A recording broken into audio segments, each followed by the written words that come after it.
Oke, di chapter sebelumnya kita sudah membahas while loop. Nah, sekarang kita akan coba membahas tentang break and continue. Nah, break sendiri dia fungsinya sebenarnya digunakan untuk keluar dari proses perulangan atau proses looping. Nah, di sini dia ada break statement is used to jump out of a loop. Ya, dia keluar dari looping. Nah, di sini ada contoh ya. Jadi ketika nilainya sama dengan 4, ya dia nanti akan break atau dia nanti akan lompat keluar dari looping tersebut. Nah, kemudian di sini ada continue. Nah, continue ini dia sama-sama menggunakan sebuah kondisi, cuman dia tidak lompat keluar dari sebuah perulangan. Jadi dia hanya men-skip atau melewati nilai yang kita tentukan pada kondisi. Tetapi proses looping dia nanti akan tetap jalan sampai akhir.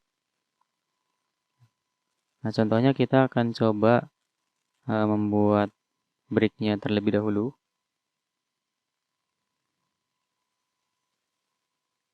Nah, kita gunakan statement yang ada di sini aja. Kita sudah punya kelas dengan nama doWhile.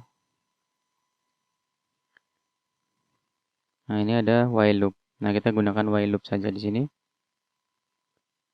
Nah, seperti yang sudah kita lihat di contohnya ya di sini setelah proses increment kita masukkan sebuah kondisi.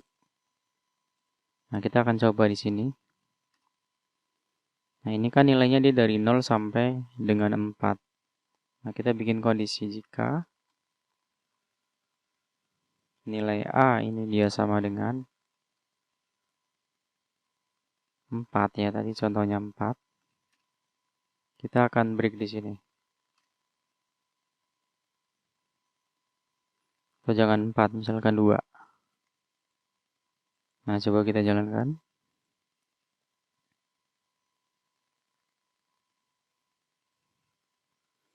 Nah, maka dia akan berhenti pada indeks kedua ya. Jadi 0, 1. Yang kedua dia break.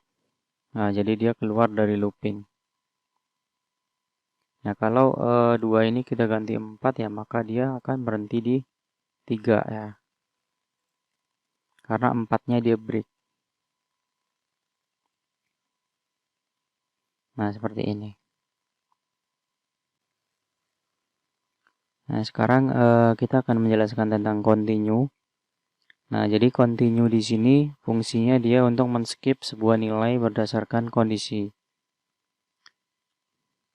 Nah, di sini ada contohnya ya, yaitu kita menggunakan while. Nah, di sini ada variabel i dengan nilainya 0. Nah, dia nanti akan di looping di sini. Berarti dari 0 sampai 9. Nah, di sini ada statement kondisi ya. Jadi, ketika nilai i sama dengan 4, berarti nanti ketika nilai i dia posisinya ada di 4. Nah, maka dia indeksnya i ini dia nanti akan tetap di increment. Tetapi dia akan di skip. Ya, jadi dia tidak ditampilkan. Dia langsung continue ke nilai selanjutnya. Yaitu ke nilai 5. Jadi nanti nilai yang keempat dia tidak akan dicetak. Nah, sekarang kita akan coba dulu. Nah, di sini kita sudah punya kelas dengan nama while loops. Nah, ini sudah ada contoh break ya yang sebelumnya. Nah, cuman ini posisinya bukan di sini ya. Jadi kondisinya kita taruh di sebelum cetak.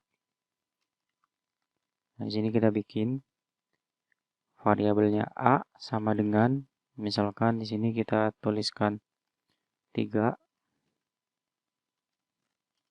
Nah, kemudian a ini kita increment dulu. Kemudian continue seperti ini. Nah, jadi nanti ketika nilai a ini dia sama dengan 3, maka dia akan di increment ya jadi 4. Cuman dia tidak dicetak. Kita coba langsung.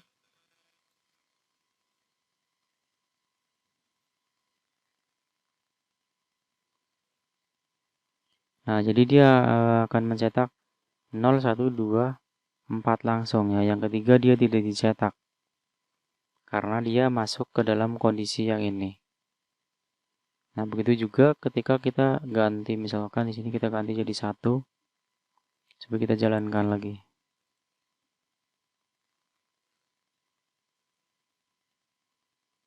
Nah, maka nilai yang 1 ini dia nanti tidak akan dicetak. Tetapi yang kedua, 3, dan seterusnya dia tetap dicetak karena kita menggunakan continue. Jadi proses loopingnya tetap dijalankan.